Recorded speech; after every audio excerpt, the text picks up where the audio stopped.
Welcome to Villanova. This is the project my husband Gauthier and I have just undertaken. Villanova is, I suppose you call it a farmhouse, or was once a farmhouse, built in the sort of Gothic revival style with these very steep arches here in the Ivira Peninsula.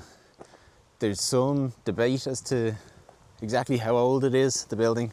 Some people place it at 1828 and others at 1858. I think the 1858 myself is probably the right date, or closer to the right date, because the 1828 date seems to be based largely on a letter that was written by Daniel O'Connell to one of his friends, where he's saying that the man that built this house, who was a man called Dr. James Barry, had offered to buy the materials of Carhan House, which is the house that Daniel O'Connell had been born in. So we know that Dr. James Barry had at one point offered to buy the materials of Carhan House to build this house, but I suspect he probably did that, bought the materials and then left the materials here for a period. There's a record of him being given £1,000 by the Marquess of Lansdowne to develop a house here, and it's named. They call the house Villanova. That's in the historical record, so you're able to see that quite clearly. So that's why I think the 1858 date probably makes more sense. And you can see that the history of this house is very long, and there's a lot of interesting stuff happened, but the more recent history has been quite sad. Obviously, it's been left abandoned for a really, really long time. Nobody has been in here for about 20 years. And before that, it had already started to fall into dereliction while the previous occupant was actually living here. And you can see signs of that from the outside now. If you look here at the fascia and the flashing of those valleys in the roof, that a lot of it has come away. The roof is in really bad condition, frankly. There are a number of holes in the roof, and the water has been leaking in quite dramatically in some areas, specifically around those valleys, and that led to a lot of the roof timbers being completely rotten, or almost completely rotten.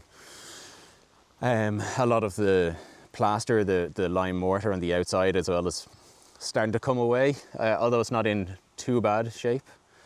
In spite of this though, and you'll see more of it when we get inside, in spite of this, the house still retains a lot of the period character and charm that we were after. It's got this beautiful bow-fronted porch and these three very steep pitched bays, or like two bays and a sort of half bay over the porch, and this really complex roof structure, which we can take a bit of a closer look at from the side, as well as these sort of two half bays at the front, either side of the porch, as you can see here and here. And then another two on either side of the building. You can see there. One thing I did want to sort of highlight while we're here is this beautiful Valencia slate stairs that would previously have led up to that front door. You can imagine how grand an entryway that would have been when this house was in its prime, and hopefully one day soon it will sort of rediscover that splendour. But they're really beautiful. I'm finding Valencia slabs on this scale is quite difficult now. You don't see a lot of it. So that's really quite a special feature. There's another one, it's difficult to make it out, I'm sure, because of the undergrowth. But really, really beautiful. Really beautiful.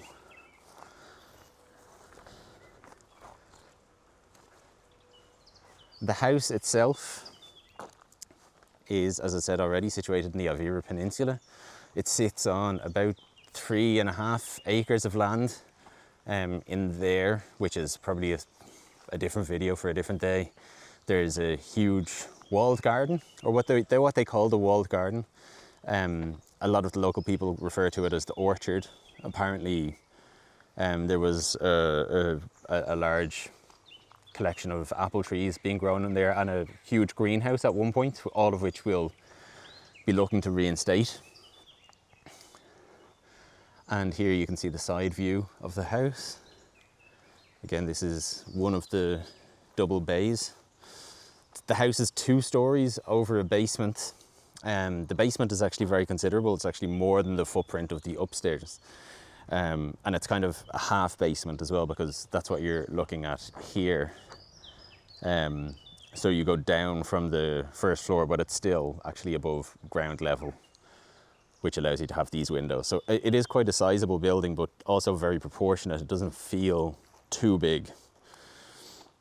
And there's also this collection of quite beautiful outbuildings that again are in a similar or worse state of dereliction. They haven't been used in a really, really long time, and some of them are almost completely collapsed at this point. This one here, for example, is roofless and has been roofless for a very long time. And this one, the most impressive, thankfully, is in slightly better condition, but only very slightly.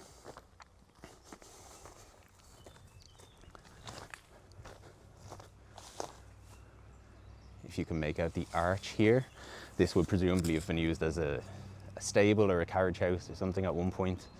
But a lot of these doors and window frames are at risk of collapsing, so that's something that I'm going to have to take on as a matter of some urgency.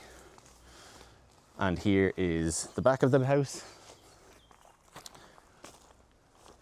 Again, it's easy to see where the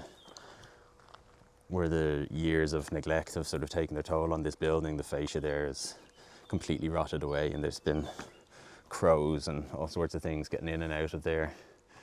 And then you have this quite large sycamore, or whatever that is, conker tree, growing in what was, I'd imagine at one point, the coal shed, or maybe an outhouse.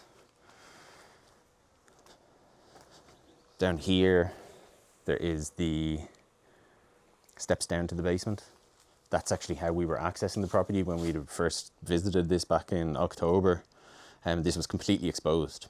So as you can imagine, that just meant the elements and all manner of creature were able to get into the house, but it also meant that anybody that really wanted to could gain access to the house, and some people obviously did, because there was some petty vandalism, not terrible, but there was some vandalism took place.